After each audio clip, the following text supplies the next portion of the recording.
Ограниченные возможности здоровья зачастую становятся и причиной ограниченных возможностей жизнедеятельности. Чтобы помочь таким людям интегрироваться в общество, защитить их права и интересы, в России активно действует Всероссийское общество инвалидов, филиалы которого созданы во всех регионах страны. Так, представители общества в Республике Башкортостан проводят выездные семинары для местных организаций, работающих с людьми с ограниченными возможностями. Очередной такой состоялся и в Сибае.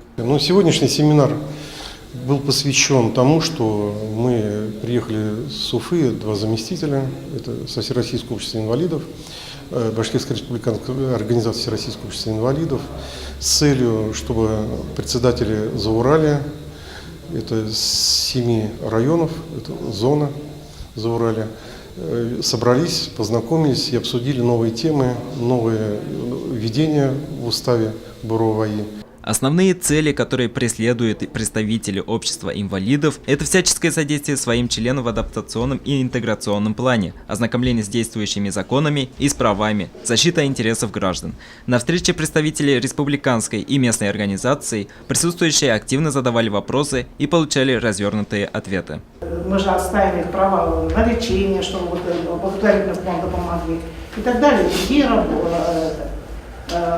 Выносим вопрос о получении земли на строительство домов, чтобы как у них предлагается очередность на получение жилья. То есть вот именно это надо всем этим людям с инвалидностью объединяться, чтобы действительно не оставаться не в 4 стенах сидеть, а свои тоже вопросы поднимать, и это конструктивно вместе со всеми, как наш девиз «Вместе мы сможем больше», решать совместно.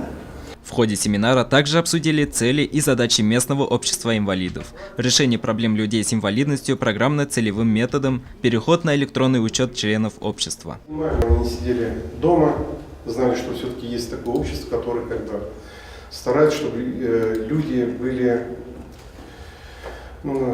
вошли в общество, чтобы они не сидели дома со своими проблемами, знали, что у нас все-таки есть спортивные соревнования, мероприятия, турслеты, как вы все знаете.